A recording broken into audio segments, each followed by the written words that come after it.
No mother dreams of watching her only son get married from beside the garbage bins. But there I was, in my carefully chosen navy dress and grandmother's pearls, sitting at a wobbly table near the kitchen exit, perfectly positioned between two industrial dumpsters. "More water, ma'am?" The young waitress, Lily, according to her name tag, gave me a sympathetic glance as she refilled my glass. Her eyes darted to the elegant reception hall visible through the glass doors, then back to my isolated table with its mismatched tablecloth and single setting.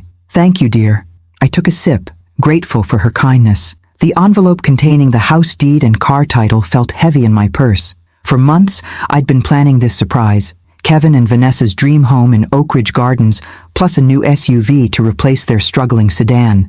The fruits of my hard-won settlement, after 35 years at Bellamy Textiles, where my fingers had bled on fabrics I could never afford. Through the glass doors, I could see my son laughing with his new in-laws. Kevin looked handsome in his tuxedo, so different from the skinny boy I'd raised alone after Frank died. Vanessa was radiant in her designer gown, the diamond earrings her parents gifted her catching the light. The Martinez family might own just a mid-sized furniture store, but they'd spent lavishly on this wedding, determined to impress. I hadn't seen Kevin since the ceremony. He'd kissed my cheek quickly before being whisked away for photos, promising to find me at the reception. When I'd arrived at the hall, I'd searched for my name card among the elegantly arranged tables, finding nothing. That's when Vanessa had appeared, picture perfect in white lace. "April, there you are." Her smile hadn't reached her eyes. "We had a last-minute seating issue. The event coordinator will show you to your table." I'd followed the coordinator outside, confusion turning to humiliation as she'd led me to this makeshift arrangement, hastily set up beside the service entrance. "I'm sorry," she'd muttered, not meeting my eyes. These were my instructions. Now, sitting alone while celebration roared inside, I finally understood what had been happening these past months. The canceled Sunday dinners, the way Vanessa tensed when I mentioned family traditions, how my calls increasingly went to voicemail, the subtle suggestions that perhaps I shouldn't mention my factory days around Vanessa's friends. I'd attributed it to wedding stress, to generational differences, to anything but the truth. My son's wife was ashamed of me. Lily appeared again with a plate of food. "I thought you might be hungry, ma'am." "That's very kind, but I've lost my appetite." I smiled to soften my refusal.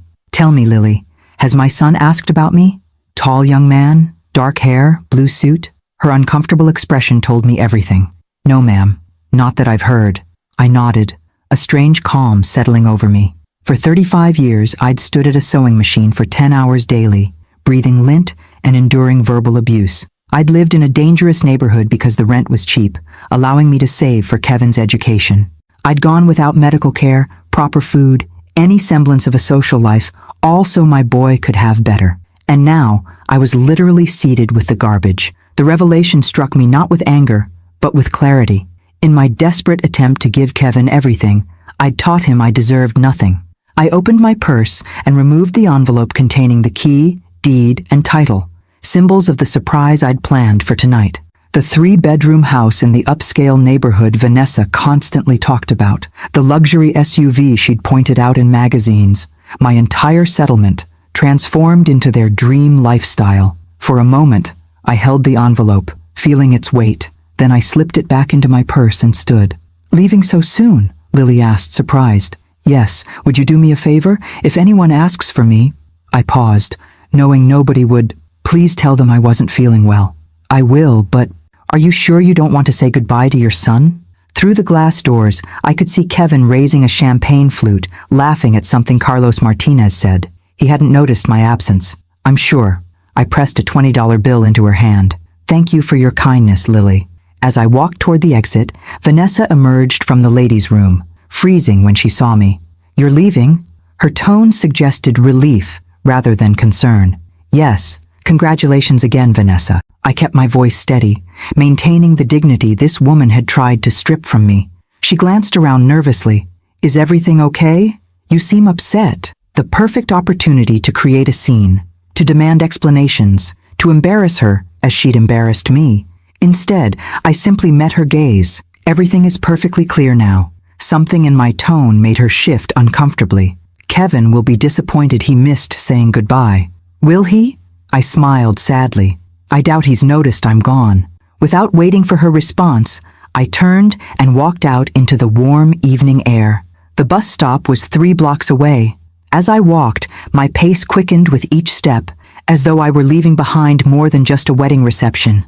On the bus ride home, I removed the envelope again, running my fingers over the papers inside. The house deed bearing Kevin and Vanessa's names. The car title ready for transfer. My retirement, my security, my future, all wrapped neatly in cream-colored paper. I'd planned to present it during the reception, imagining their surprise and joy. Now I imagined something different, their shock when they realized what they'd lost through their cruelty. But as my stop approached, a new thought emerged. Perhaps losing these gifts wasn't a punishment for them, but a salvation for me. For the first time in decades, I considered a radical idea. What if I used this money for myself? What would April Russo's life look like if she finally came first? As I stepped off the bus, I felt lighter than I had in years, despite the ache in my heart. Tomorrow would bring hard decisions. Tonight, I had already made the first one. I would never sit beside anyone's garbage again.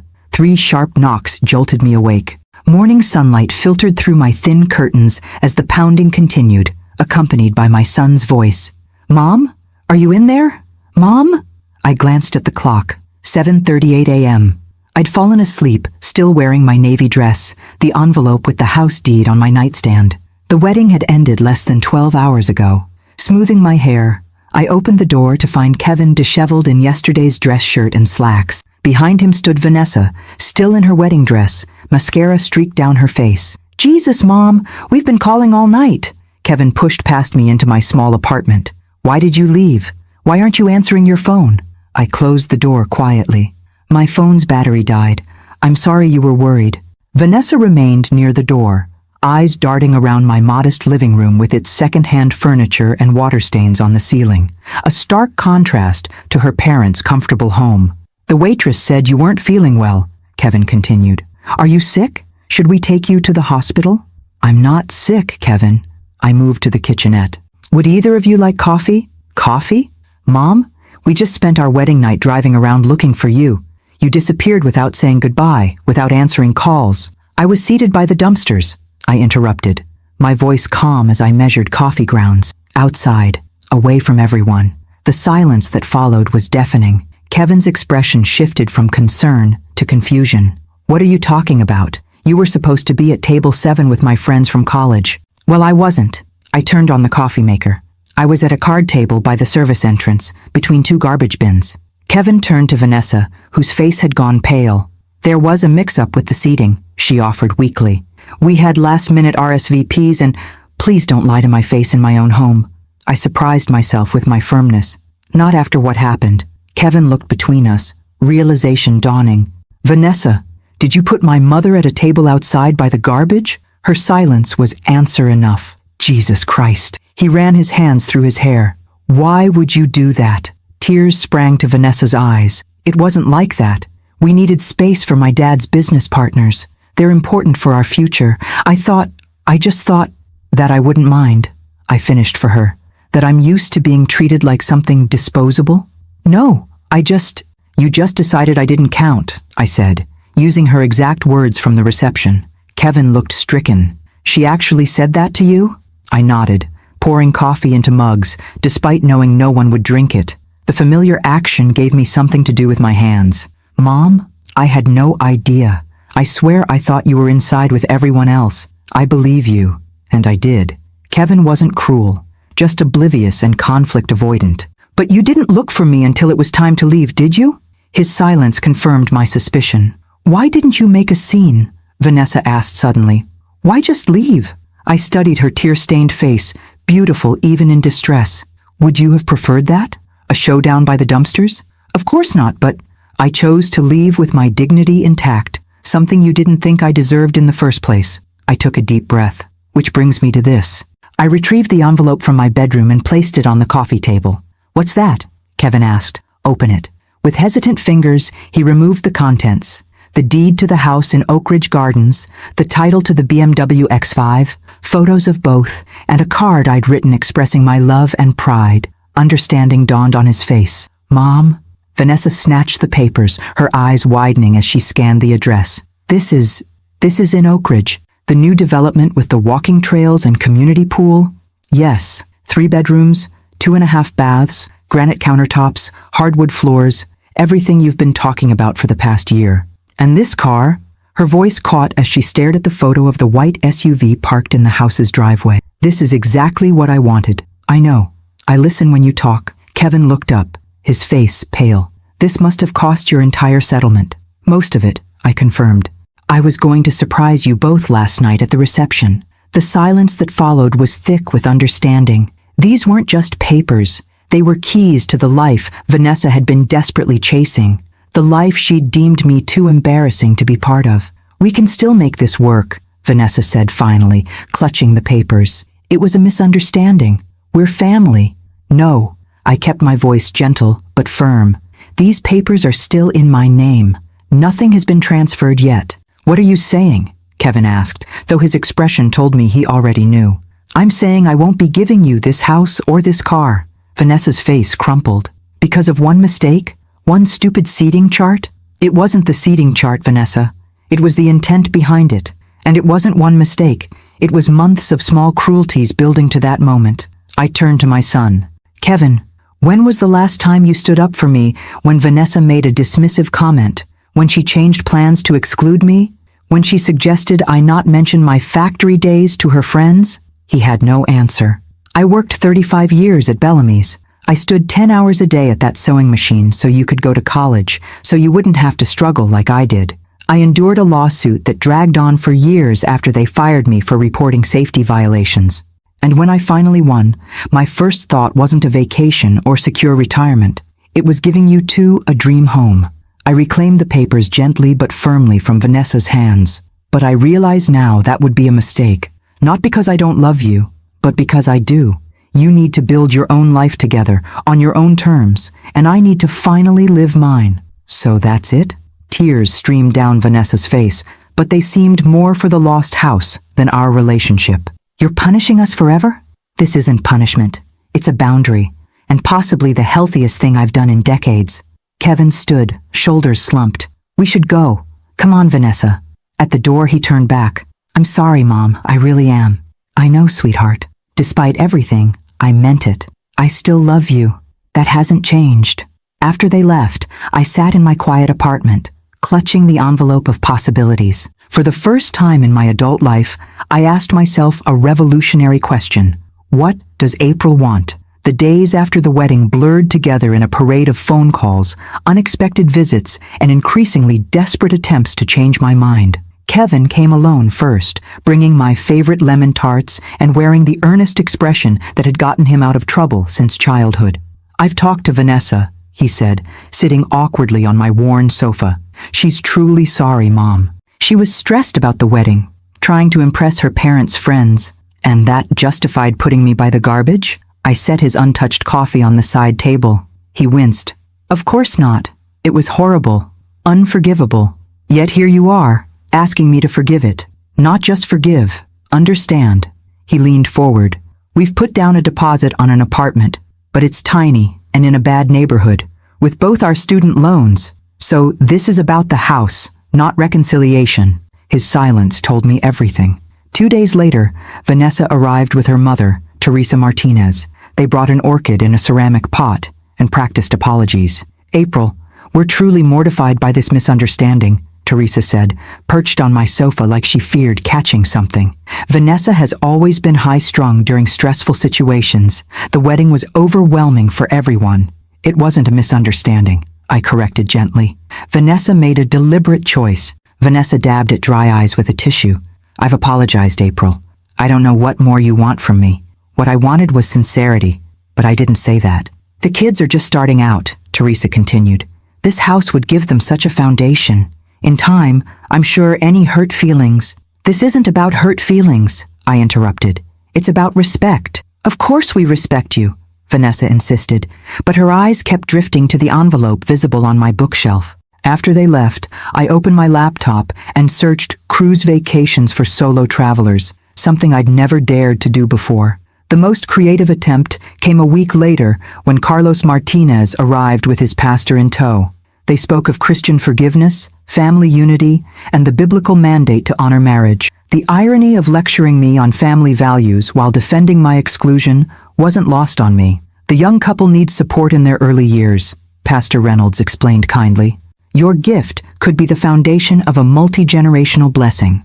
I'll still help Kevin when he truly needs it, I assured them, but a luxury house in Oak Ridge Gardens isn't a need. Carlos leaned forward, businessman to the core. Perhaps a compromise? The house but not the car? Or vice versa? I simply shook my head. That evening, as I removed my mother's pearls from their worn velvet box, the phone rang. It was Gloria, my closest friend from Bellamy's, and the only person who'd stood by me throughout the grueling lawsuit. How are you holding up? Her voice was warm, familiar. We'd spent thousands of hours side by side at our machines, whispering conversations beneath the factory noise. I'm wavering, I admitted. Kevin called again today. He sounded so defeated. And Vanessa? She sent flowers with a card calling me the mother she never had. Her actual mother is very much alive and visited me 2 days ago. Gloria's laugh was rich and knowing. Classic manipulation. Remember how Supervisor Morris would compliment your speed right before cutting your piece rate? I smiled at the memory. We'd seen through such tactics even then. April, I need to ask you something, Gloria continued, serious now. What were you planning to live on after giving them the house and car? I have a small pension, Social Security when I turned 62. I would have managed. In that apartment? With the mold and the gunshots at night? I had no answer. The truth was I hadn't thought about it.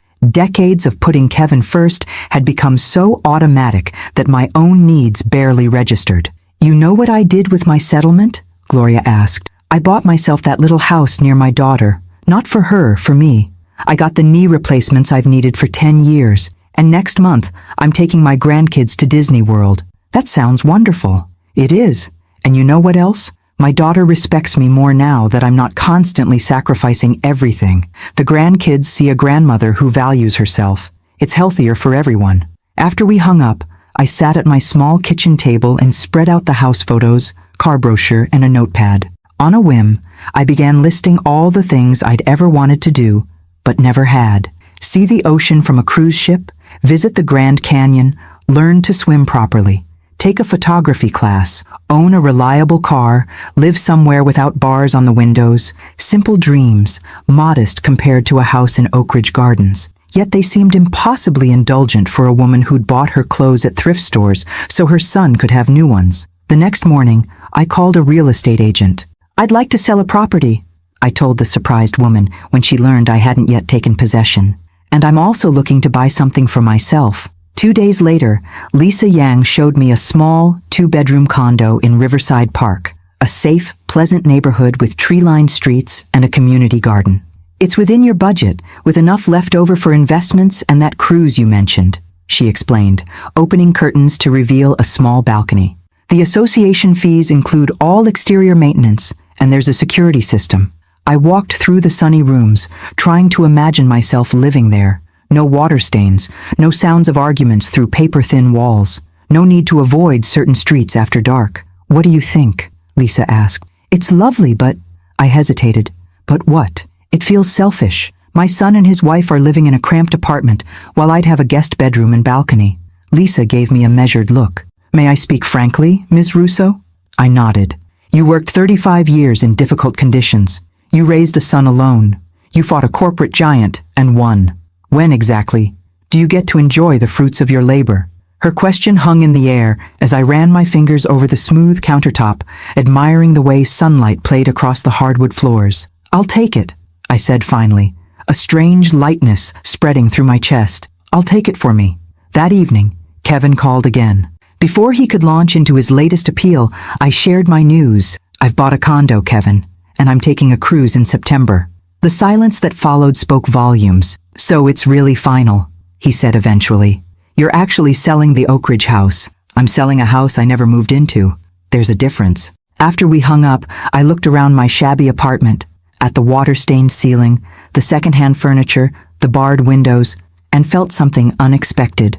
Anticipation. In 2 weeks, this would no longer be my home. For the first time in decades, I was moving forward, not just surviving. My new condo keys felt foreign in my hand, heavier than my old apartment keys, with unfamiliar ridges against my fingers. I stood in the empty living room, surrounded by boxes and the few pieces of furniture I'd kept. Sunlight streamed through uncovered windows, casting long rectangles across the hardwood floors. "Where do you want the dining table, Ms. Russo?" The mover waited patiently, holding one end of my small oak table, the only quality piece I'd owned before the settlement, purchased at a garage sale when Kevin started high school. "By the window, please." I gestured to the space overlooking the community garden. As the movers worked, I wandered through my new home, still disbelieving. The kitchen with its modest but new appliances, the bathroom with a tub I could actually soak in, the master bedroom with a ceiling fan gently circulating the spring air. No water stains, no cracked plaster, no sounds of arguments or music thumping through thin walls. My phone buzzed. Gloria was FaceTiming me.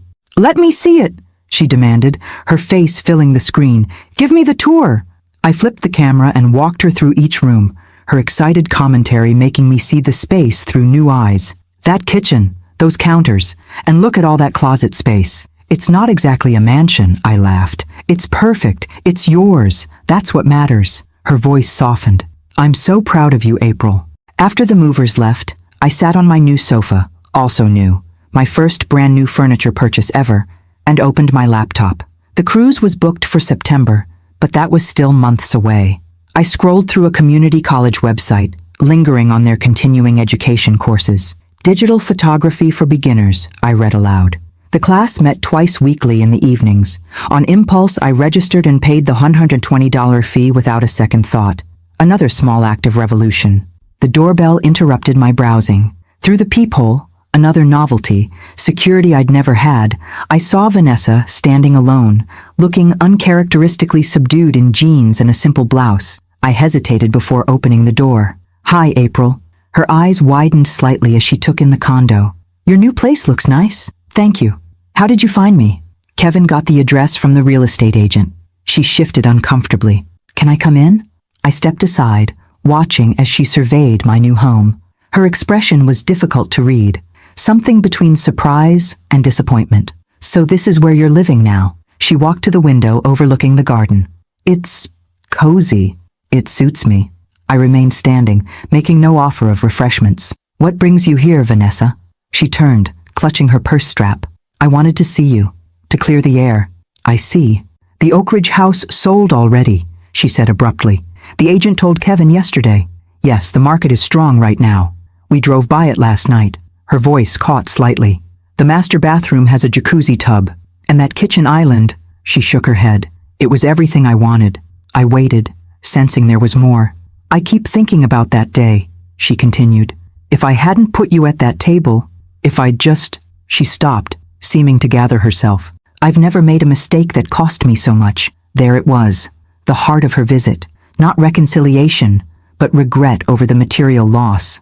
"Is that why you're here? Because of what you lost?" Her eyes snapped to mine, a flash of the real Vanessa visible before her practiced smile returned. "I'm here because you're family, because Kevin misses you, and yes, I regret what happened, but not just because of the house." "Then why?" She hesitated, seeming to weigh her words. "Because I misjudged you. I thought you were simple, just an old factory worker who wouldn't notice or care where she sat." Her cheeks flushed. I was wrong. Her honesty, however unflattering, surprised me. "Yes, you were. My parents never had much," she continued. "Dad's store barely stayed afloat some years. I promised myself I'd have more. The right house, the right car, the right life. When I met Kevin, I thought we wanted the same things. And now? Now we're in a one-bedroom apartment with noisy neighbors and cockroaches." She gave a hollow laugh. "Karma, I guess." Despite everything, I felt a twinge of sympathy. I'd lived most of my life in places like she described. Marriage isn't about where you live, Vanessa. It's about how you treat each other. "Is that why you never remarried after Kevin's father died?" The question caught me off guard. "Partly. I also had a son to raise alone and a demanding job. There wasn't much time for dating." She nodded, glancing around the condo again. "This really is nice, April. You deserve it." For the first time, her words seemed genuine. "Thank you." After an awkward silence, she moved toward the door. "Well, I should go. Kevin doesn't know I came. He'd probably be mad. Are things difficult between you two? She paused, hand on the doorknob. He looks at me differently now, like he's seeing something he doesn't like. I had no comfort to offer, that wouldn't be a lie. Marriage takes work, I said finally, and honesty. After she left, I returned to my laptop, slightly shaken by the visit. Had it been a genuine attempt at reconciliation, or just another strategy to access the money? Perhaps a bit of both. Later that evening, as I unpacked kitchen boxes, my phone rang. It was Kevin. Hi, Mom. How's the new place? It's wonderful. I'm just getting settled. That's good. He paused. Vanessa told me she visited you today. Yes, she did. That was her idea, not mine. His tone was defensive. I told her to give you space. It's all right. It was an interesting conversation. What did she want? His suspicion spoke volumes about their current relationship. To see the condo. To talk. He sighed heavily. We've been fighting a lot. About money, about the wedding, about everything. I set down the mug I was unwrapping. I'm sorry to hear that. Yeah. Another pause. I've been thinking about what you said, about building our own life. You're right. I've always taken the easy path, letting you sacrifice for me, then letting Vanessa make decisions I should have questioned. His self-awareness surprised me. That's very insightful, Kevin. I'm trying to be better, more honest with myself. His voice softened. I miss you, Mom. I miss you too. Could I come see your new place sometime? Just me? Of course. How about dinner this Sunday? After we hung up, I continued unpacking, each item finding its place in my new home. The factory settlement check had changed everything, not just materially, but in how I viewed myself and my relationships. As night fell, I sat on my small balcony, listening to the gentle sounds of my new neighborhood. No sirens, no shouting, just the rustle of leaves and distant conversation. To new beginnings, I whispered, raising my teacup to the stars. For the first time in decades, I was truly excited about tomorrow. Aperture controls how much light enters the camera, explained Professor Ramirez, adjusting the settings on the demonstration model. Think of it like your pupils. In dim light, they dilate, a wider aperture. In bright light, they contract, a smaller aperture. I adjusted the dial on my new camera. Not expensive, but far from the disposable ones I'd used for Kevin's childhood photos. Around me, 12 other students peered at their own cameras with various expressions of concentration and confusion. 6 weeks had passed since I moved into my condo, and 3 since I'd started this photography course. Every Tuesday and Thursday evening, I drove my newly purchased used Camry, practical, reliable, and mine, to the community college campus. Now, aperture also affects your depth of field, the professor continued. A wide aperture gives you that beautiful blurred background professional photos have. A narrow aperture keeps more in focus. I dutifully took notes, determined to understand. Learning something new at 61 was both exhilarating and humbling. My fingers, nimble from decades of sewing, sometimes fumbled with the small camera buttons. My mind, sharp with life experience, occasionally struggled with new terminology. But I persisted. This wasn't for Kevin, or a job, or anyone else. This was for me. After class, I lingered in the parking lot, practicing with my camera in the golden evening light. A row of flowering cherry trees caught my attention, their pink blossoms luminous against the darkening sky. I adjusted the aperture as we'd learned, carefully framing the nearest tree with a distant office building blurred behind it. The result on my screen delighted me. My first truly intentional photograph. That's really good, said a voice behind me. I turned to find Gloria, smiling broadly. She'd driven across town to surprise me after class. What do you think? I showed her my camera screen. I think you found your next career, she laughed, linking her arm through mine. Come on, I'm taking you to dinner to celebrate your new artistic life. Over Thai food at a nearby restaurant. Another first. I'd never had Thai before. Gloria updated me on her Disney World plans. The grandkids are beside themselves, she said, showing me photos of custom t-shirts she'd ordered for the trip. My daughter keeps saying I'm spoiling them, but that's what grandmothers are supposed to do, right? Absolutely. I smiled, thinking of how different our retirements looked from what we'd imagined during those grueling factory days. Have you heard from Kevin lately? She asked, expertly wielding chopsticks while I still struggled with mine. He came for dinner last Sunday. It was nice. Just the two of us, like old times. And the princess? I gave her a reproachful look. Vanessa is trying, I think. In her way. Gloria's skepticism was clear. And have they asked for money yet? Not directly. I set down my fork. Kevin mentioned they're struggling with the rent and asked if I had any budgeting tips. I think it was his way of feeling out the situation. And what did you say? I suggested he look for better paying teaching positions and offered to help with his resume. I smiled slightly. Not what he was hoping for, but what he actually needed. Gloria nodded approvingly. You're learning. On my drive home, Gloria's words echoed in my mind. I was learning, not just photography, but how to center myself in my own life. The shift was subtle, but profound. My phone chimed as I walked into my condo. A text from Kevin. Got called for an interview at Westlake Academy. Thanks for helping with my resume. Could lead to a big salary increase. I smiled, typing back, That's wonderful. When's the interview? His response came quickly. Next Tuesday at 2. Nervous but excited. I sent an encouraging reply, then set my phone down and unpacked my camera. As I reviewed the evening's photos, I felt a quiet pride. They weren't perfect, but they were mine. Images I'd created through my own vision and growing skill. The next morning, I woke early and drove to Riverside Park with my camera. The morning light transformed the familiar landscape, revealing details I'd never noticed before. An elderly couple walking hand in hand, a heron standing motionless in the shallows, dew glistening on spider webs. I lost myself in the viewfinder, adjusting settings, experimenting with angles. 3 hours passed before I realized how hungry and tired I'd become. As I packed up my equipment, my phone rang. Mom? Kevin sounded agitated. I need a favor. My old self would have immediately said yes, regardless of what followed. Instead, I asked, what kind of favor? My car broke down. Timing belt snapped. The mechanic says it'll cost $100 to fix, which we don't have. I know things have been complicated, but I need to get to this interview. I considered my response carefully. When do you need the car back? That's the thing. They said it would take a week to get the parts. The interview is Tuesday. I can drive you to the interview, I offered, and help with a portion of the repair costs if you can cover the rest. The silence that followed told me this wasn't the response he'd expected. Thanks, he said finally. That would help, but we're pretty maxed out right now. Vanessa's car needs work too, and the rent just increased. The old familiar guilt stirred. Kevin, I know. We need to stand on our own. But Mom, we're drowning here. Just a small loan until I get this new job? I promise we'll pay you back. I closed my eyes, feeling the weight of decades of saying yes pressing against my new resolve. Let me think about it, okay? In the meantime, I'll definitely drive you to the interview. After we hung up, I sat on a park bench, watching children play on a nearby playground.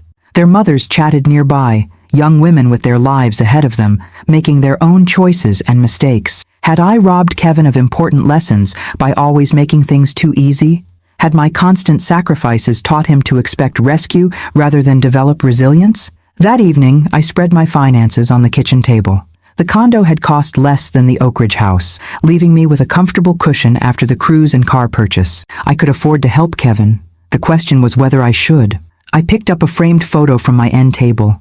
Kevin at his college graduation, beaming with the confidence of youth. I'd worked double shifts for years to make that moment possible. What's the right answer? I asked the empty room.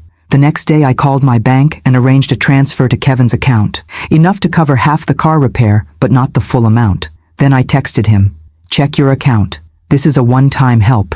I know you'll handle the rest. His grateful response came immediately, followed by another text. Vanessa and I have been talking. We're making changes, cutting expenses. Thank you for believing in me. Whether those changes would last remained to be seen. But for now, I'd found a middle path, helping without sacrificing myself completely. That night, I registered for an intermediate photography course starting after my cruise. The future stretched before me, suddenly full of possibilities that had nothing to do with factory work or financial struggle. For the first time in my life, I was focused on my own image, developing it carefully, one frame at a time. And you're sure you have everything? Gloria stood in my living room, hands on hips, surveying the suitcase open on my sofa. Passport? Medication? Seasickness pills? Yes to all three, I laughed, folding my new sundress, purchased specifically for formal night on the ship. You're worse than I was when Kevin left for college. Someone has to fuss over you for a change. She picked up my camera. Taking this beauty along? Of course. Professor Ramirez gave me a special assignment, documenting the journey from a beginner's perspective. 2 months had passed since my conversation with Kevin about his car. The promised changes had materialized in small but meaningful ways. He'd secured the teaching position at Westlake Academy with a substantial salary increase. Vanessa had taken on additional clients at her real estate agency. They'd moved to a slightly better apartment, still modest but without the cockroach problem. Our relationship remained cautiously cordial. Sunday dinners had become a semi-regular occurrence, sometimes with Vanessa, sometimes just Kevin. The subject of money arose less frequently, though I occasionally caught Vanessa eyeing my condo with that calculating look I'd come to recognize. "You've gone quiet," Gloria observed, breaking into my thoughts. "Worried about the trip?" "Not worried, just reflecting." I zipped the suitcase. 6 months ago I was planning to give everything away. Now I'm packing for a Caribbean cruise. Life is strange. "Life is what you make it," she corrected, helping me carry the luggage to the door. "And you're finally making it yours." The next morning dawned bright and clear. Perfect travel weather. I took one last look around my condo, double-checking windows and appliances. On the refrigerator, I'd posted a printout of my itinerary. 7 days in the Caribbean, visiting Jamaica, Grand Cayman, and Cozumel. My taxi arrived precisely on time. The driver, a cheerful young man named Marcus, loaded my luggage while chatting about cruise ships. "First time sailing?" he asked, pulling into traffic. "First time doing anything like this," I admitted. "I've never even seen the ocean."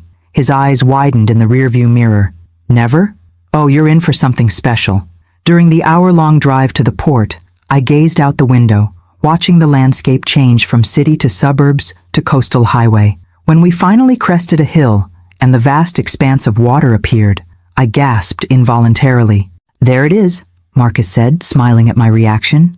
"Pretty amazing, right?" Words failed me. The vastness, the endless blue meeting the horizon. Pictures hadn't prepared me for this. At the port, I joined the boarding queue, surrounded by excited travelers. Some were clearly experienced cruisers, navigating the process with practiced ease. Others, like me, clutched their documents with nervous anticipation. "First cruise?" asked an elderly woman behind me, noting my wide-eyed expression. "Is it that obvious?"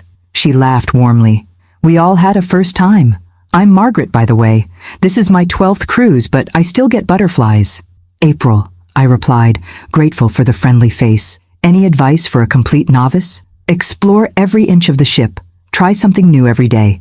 And pack motion sickness medication just in case." As the line inched forward, Margaret shared stories of previous voyages. By the time we reached the check-in counter, I felt considerably calmer. The boarding process passed in a blur of security checks and welcome speeches. When I finally stepped into my stateroom, a modest interior cabin I'd chosen to save money, I set down my bags and perched on the edge of the bed, momentarily overwhelmed. I was really doing this, alone, at 61. My phone chimed with a text from Kevin. "Bon voyage, Mom. Take lots of pictures." I smiled, typing back, "Will do. Love you." After unpacking, I ventured out to explore the ship. The scale was dizzying. Multiple restaurants, pools, theaters, and lounges spread across 14 decks. Everywhere people laughed and chatted, drinks in hand despite the early hour. I found myself on the top deck as the ship's horn sounded our departure. Clutching the railing, I watched the shoreline slowly recede, a mixture of excitement and trepidation fluttering in my chest. "First solo cruise?" A voice beside me interrupted my thoughts.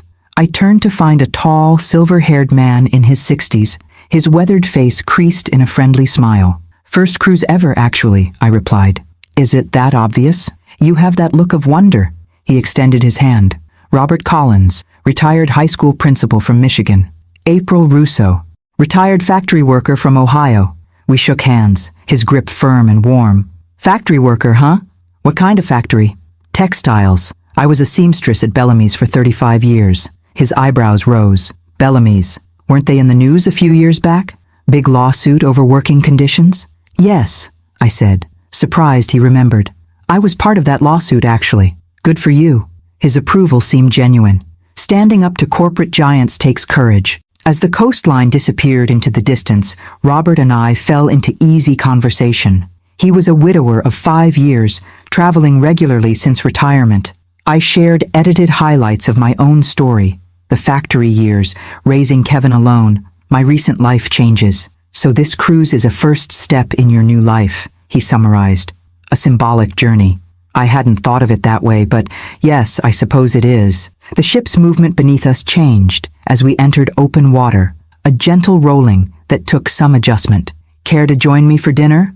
Robert asked as the announcement for first seating chimed over the speakers. They'll put us at a table with other solo travelers, but it's nice to know at least one friendly face. I hesitated briefly. This wasn't part of my careful planning. I'd expected to dine alone with a book for company.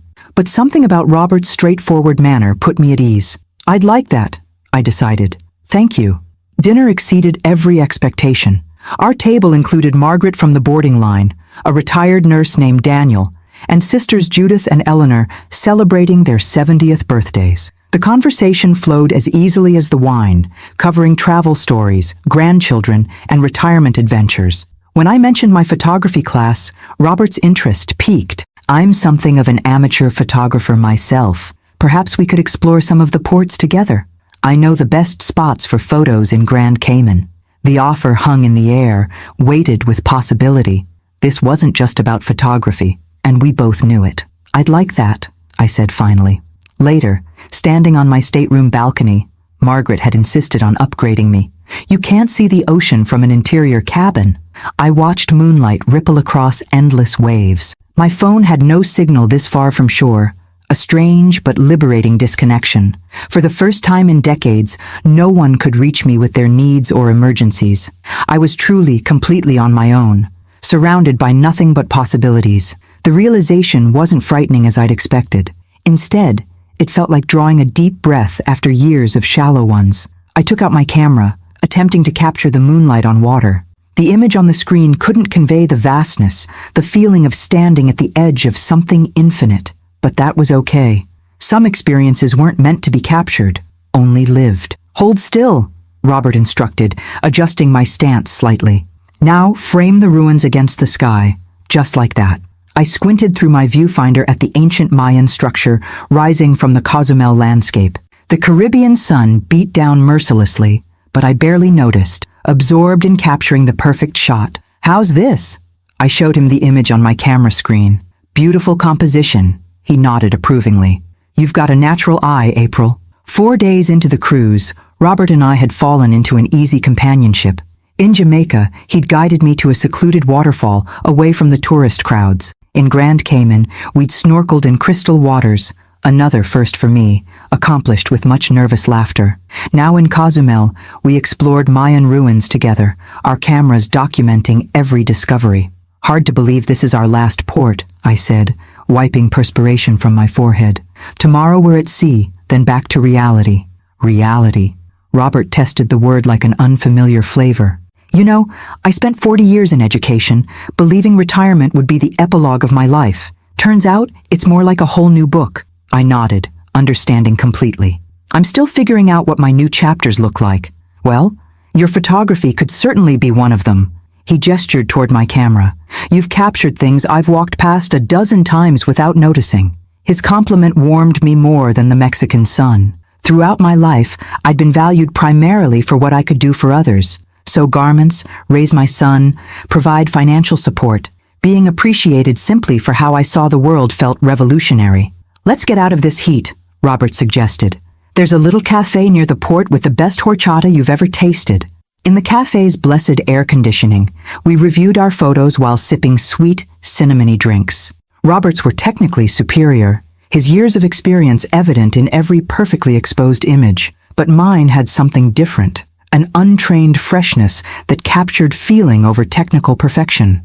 You should consider showing these somewhere, he said, scrolling through my Jamaica waterfall series. A local gallery or cafe exhibition. I laughed. Aren't you getting ahead of yourself? I've taken exactly one photography class. Art isn't about credentials, April. It's about seeing and sharing. These photographs tell stories. His seriousness gave me pause. Throughout the cruise, Robert had been generous with photography tips, patient with my novice questions. But this was different. He was treating my work with genuine respect. Maybe when I finish the intermediate class, I conceded. If Professor Ramirez thinks they're good enough. Robert checked his watch. We should head back if we want to make the all-aboard time. On the shuttle to the ship, a comfortable silence fell between us. I watched the colorful buildings of San Miguel pass by, mentally composing photographs I no longer had time to take. I've been thinking, Robert said suddenly. I'm driving down to Florida next month. The Everglades are spectacular for wildlife photography. You might consider joining me. The invitation hung in the air, weighted with unspoken possibilities. This wasn't just about photography. That's a generous offer, I said carefully. Just something to consider. His tone was deliberately casual. No pressure. Back on board, we parted to prepare for the captain's farewell dinner.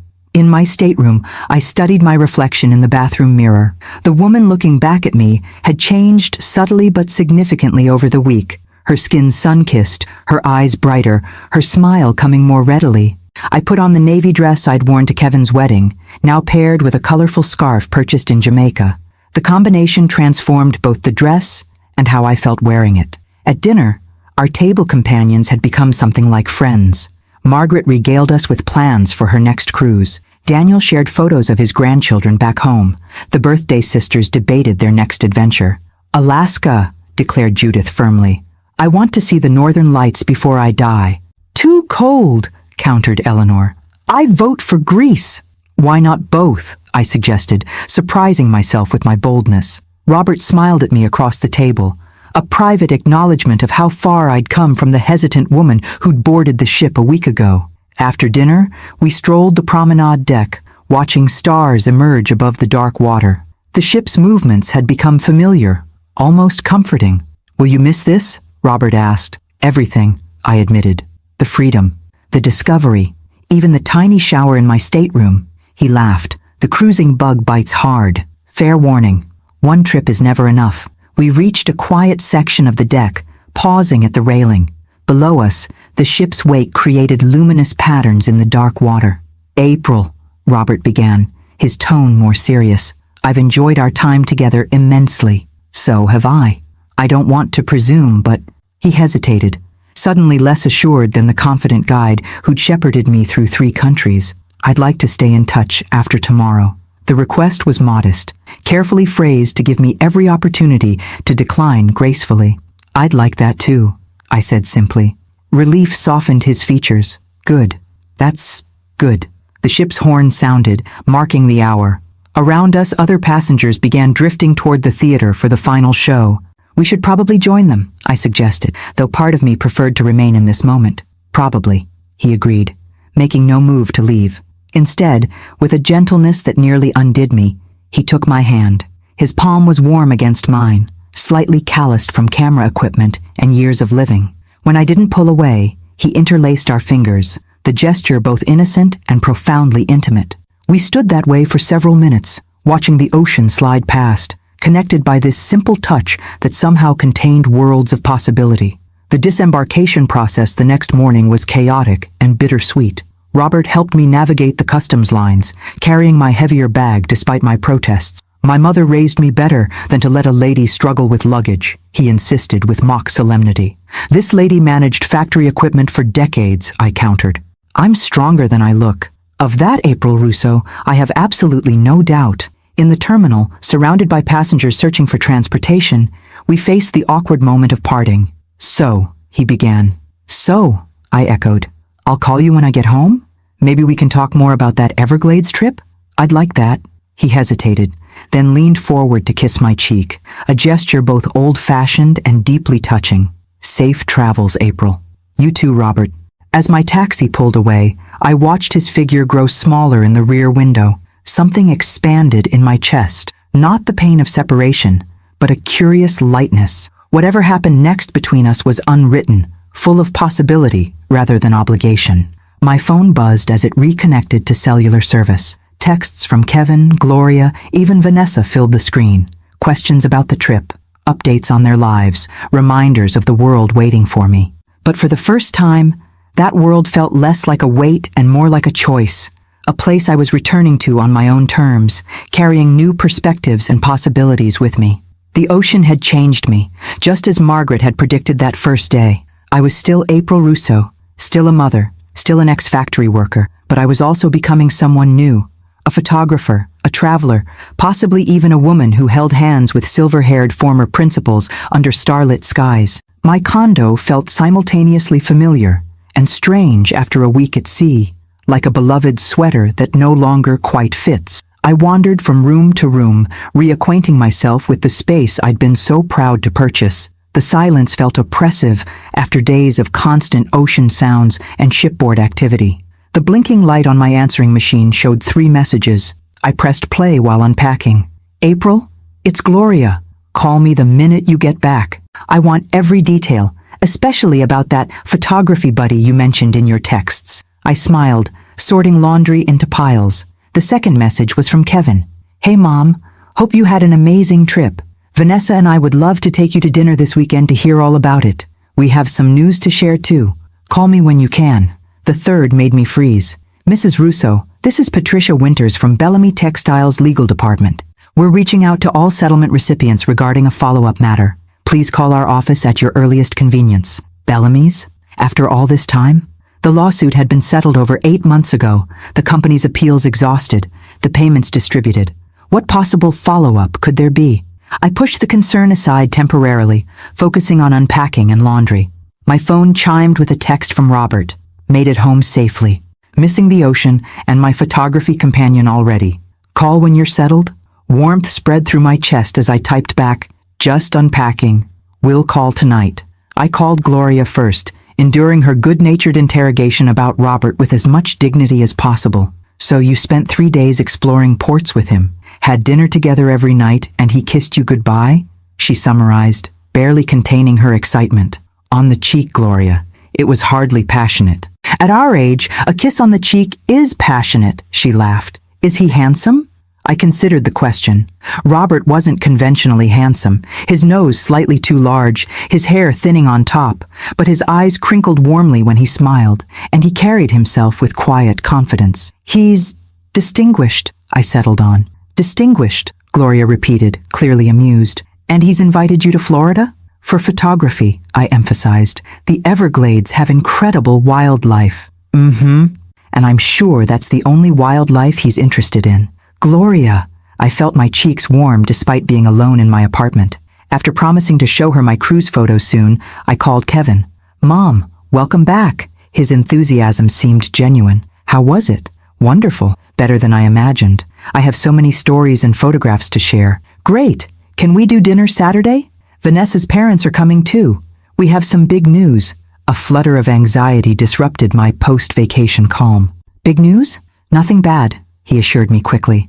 Actually, it's really good, but we want to tell everyone together. I agreed to Saturday dinner, then hesitated before asking, Kevin, did Bellamy's contact you recently? No. Should they have? I'm not sure. I had a message from their legal department. Probably just paperwork, he suggested. But call them back, and let me know if there's any problem. After we hung up, I stared at the number from the Bellamy message. Taking a deep breath, I dialed. Bellamy Textiles Legal Department. This is April Russo, returning Patricia Winters' call. One moment, Mrs. Russo. After a brief hold, a crisp female voice came on the line. Mrs. Russo, thank you for returning my call. I'm reaching out regarding our recent review of settlement distributions. My stomach tightened. What about them? Our auditors have discovered a calculation error that affected several recipients, including yourself. She paused. In simple terms, you were underpaid. Underpaid? I repeated, confused. Yes. Based on your years of service and overtime records, you should have received an additional $42,500. I sat down abruptly. That can't be right. I assure you, we've triple-checked the figures. The company is preparing supplemental payments to affected workers. We'll need updated banking information to process your payment. Suspicion replaced shock. After years of Bellamy's fighting every aspect of the lawsuit, this sudden generosity seemed implausible. I'd like to consult my attorney before proceeding, I said carefully. Of course, please do so promptly.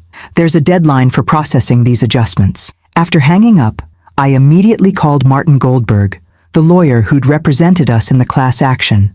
April, good to hear from you. How are things? I explained the call, my skepticism evident. You're right to be cautious, Martin said, his tone sharpening. This is the first I'm hearing of any calculation errors. Let me make some calls and get back to you. He called back within the hour. I've spoken with Bellamy's chief counsel. This is legitimate, April. Several workers' overtime records were incorrectly calculated in the final settlement. The error was discovered during a routine audit. So this is real? They actually owe me more money? Yes. I've reviewed the figures myself. The amount they quoted is correct. After providing my updated banking information through proper channels, I sat on my balcony, processing this unexpected development. Another $42,500, nearly half of what I'd already received. Money that would further secure my retirement, fund more travel, perhaps even allow for those photography exhibitions Robert had encouraged me to consider. The following day, I returned to my photography class, sharing carefully selected cruise photos with Professor Ramirez. These show real growth, April, he said, studying my images of Jamaican waterfalls and Mayan ruins. You've developed a distinctive style, very human, very immediate. Thank you. I had a good teacher during the trip. He raised an eyebrow, but didn't press for details. The intermediate class will build on these skills. Have you considered where you want to go with your photography? The question caught me off guard. Go with it? Some students want to develop professional skills, others pursue artistic expression, some just want a fulfilling hobby. What's your goal? I'd never considered photography in terms of goals. It had simply been something new, something mine. I'm not sure, I admitted. I just know I want to keep learning, keep seeing the world this way. He nodded approvingly. The best answer. Stay open to possibilities. Possibilities. The word followed me throughout the week as I readjusted to life on land. Robert called nightly, our conversations evolving from cruise memories to deeper exchanges about our lives, hopes, and experiences. The Everglades trip remained an open invitation, neither pressed nor withdrawn. Saturday arrived quickly. I met Kevin, Vanessa, and her parents at an upscale restaurant downtown, the kind I'd never have entered before the settlement. You look different, Mom, Kevin observed as I sat down. More relaxed. Cruising agrees with me. I smiled. The ocean puts everything in perspective. Carlos Martinez studied me with new interest. Vanessa mentioned you took a Caribbean cruise. Teresa and I did the same route last year. April went alone, Vanessa added, a hint of her old condescension surfacing. Very brave. Not completely alone, I corrected mildly. I made some wonderful friends on board. Kevin squeezed my hand. I want to hear everything. But first, Vanessa and I have news. They exchanged glances, then Vanessa extended her left hand, revealing a new diamond band alongside her engagement ring. We're pregnant, she announced, due in February. Teresa gasped with delight while Carlos beamed proudly. A grandchild, I whispered, genuine joy welling up. Oh, Kevin, we wanted you to be the first to know, my son said, his eyes shining. Well, the first 4. As congratulations flowed around the table, I watched Vanessa's face, radiant with excitement, but also something new, vulnerability. Impending motherhood had already begun changing her, just as it had changed me decades ago. This calls for a toast, Carlos declared, signaling for champagne. As glasses were raised, I realized with sudden clarity that life had shifted once again. I was about to become a grandmother, another identity, another relationship, another adventure. And for the first time, I felt genuinely ready for whatever came next. What about this one? I held up a mint green onesie with tiny embroidered sailboats. Kevin laughed. Mom, they already have more clothes than they can possibly use. I can't help it. I added the onesie to my already overflowing shopping basket. It's a grandmother's prerogative. 3 months had passed since the pregnancy announcement. Vanessa was showing now, a small but distinct bump that she cradled protectively during our increasingly frequent family dinners. The additional settlement money had arrived as promised, further securing my future and allowing these small indulgences for my future grandchild. Do you think they'll like the nursery furniture? I asked as we walked through the baby boutique. I'd purchased a crib, changing table and rocker for them last week. Quality pieces, but not extravagant. Mom, they love it. You know they do. Kevin guided me toward the exit before I could find more to buy. But you need to slow down. The baby won't arrive for another 4 months. Outside, the October sunshine created a perfect autumn day. We strolled toward the coffee shop where we'd agreed to meet Vanessa after her doctor's appointment. I can't believe how much has changed in a year, Kevin mused. Last October, you were still at that awful apartment. I was teaching at Ridgemont, and Vanessa and I were planning a wedding. And now here we are, I agreed. You at Westlake Academy, me in my condo, and a baby on the way.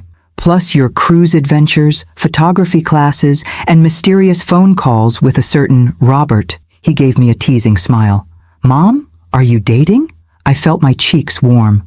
We're friends who share an interest in photography. Friends who talk every night and are planning a trip to Florida together. How did you... Gloria may have mentioned it when I ran into her at the grocery store. I made a mental note to have a word with my too informative friend. Robert and I are taking things very slowly. At our age, there's no rush. Well, I think it's great. Kevin's sincerity caught me off guard. You deserve someone who appreciates you. We reached the coffee shop where Vanessa was already waiting, a folder of ultrasound images on the table before her. It's a boy, she announced before we'd even sat down. Look!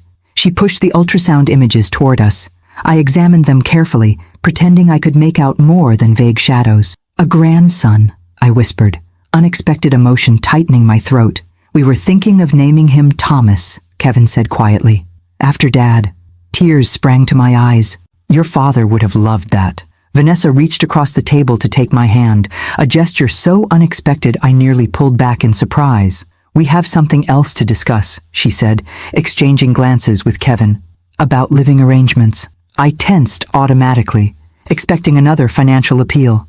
Our apartment lease is ending in December, Kevin explained. With the baby coming, we've been looking at houses, but even with my salary increase, you need help with a down payment, I concluded, mentally calculating what I could reasonably offer. Actually, no. Vanessa straightened. We've been saving aggressively. The issue is location. We want to be closer to you, Mom, Kevin continued. The houses in our price range are across town, at least 30 minutes away. So we had another idea, Vanessa said, her voice uncharacteristically hesitant. The unit below yours, 2B, is coming available next month. We wondered if you'd be uncomfortable with us living in the same building?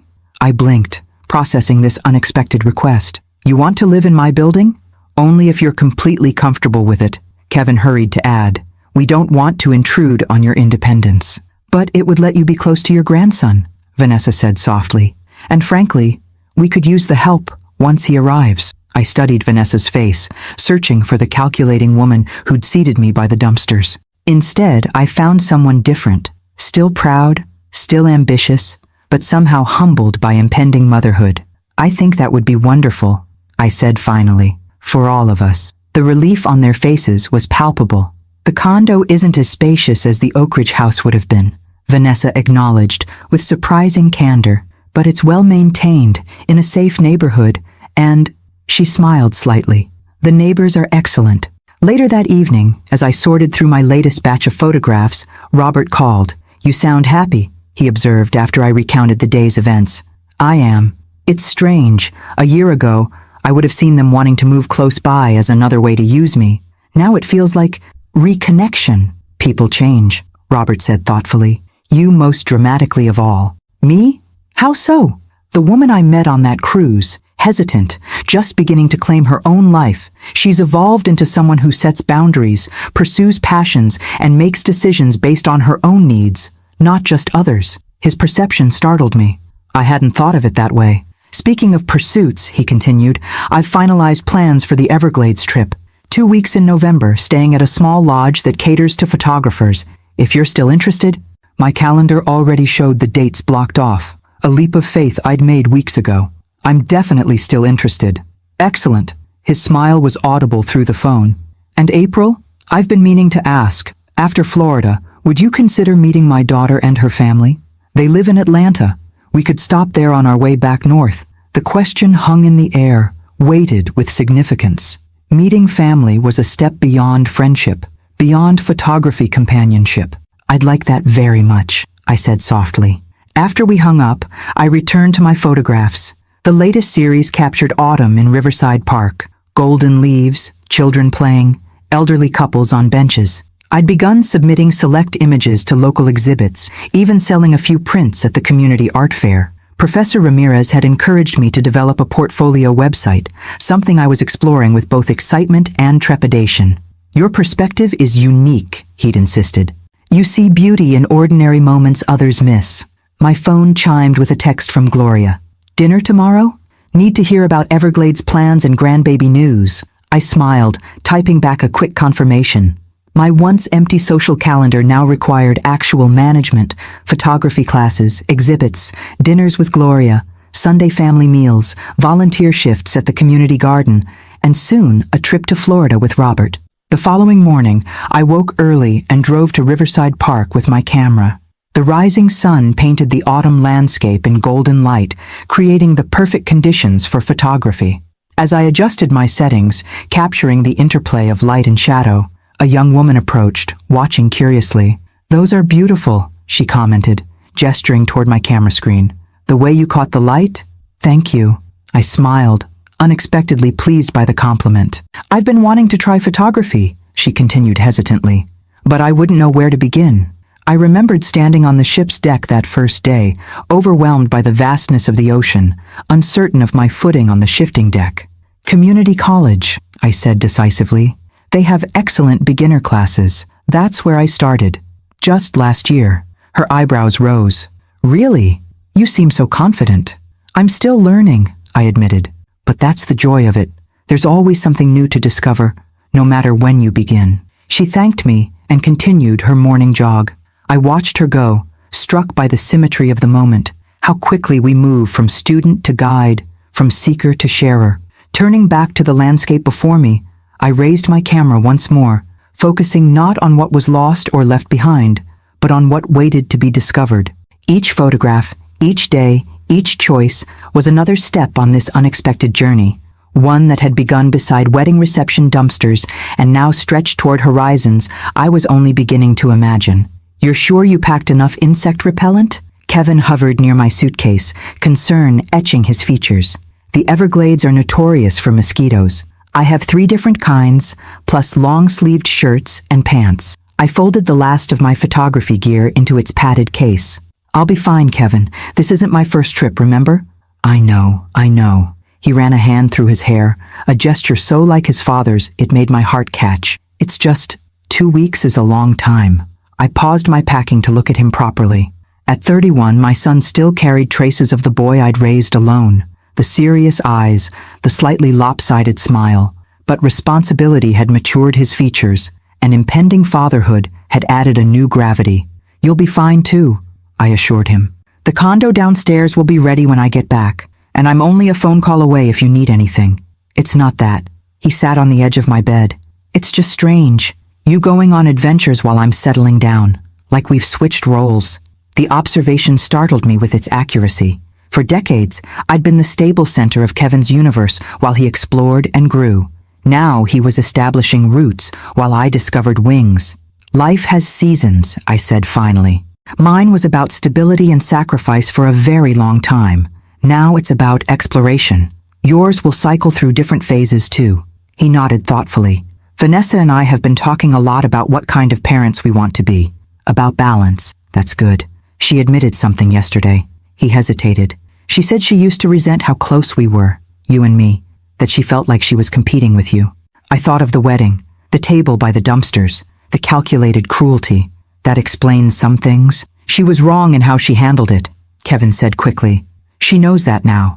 But I think I contributed to the problem by never establishing proper boundaries. I leaned on you too much, expected too much." His self-awareness moved me deeply.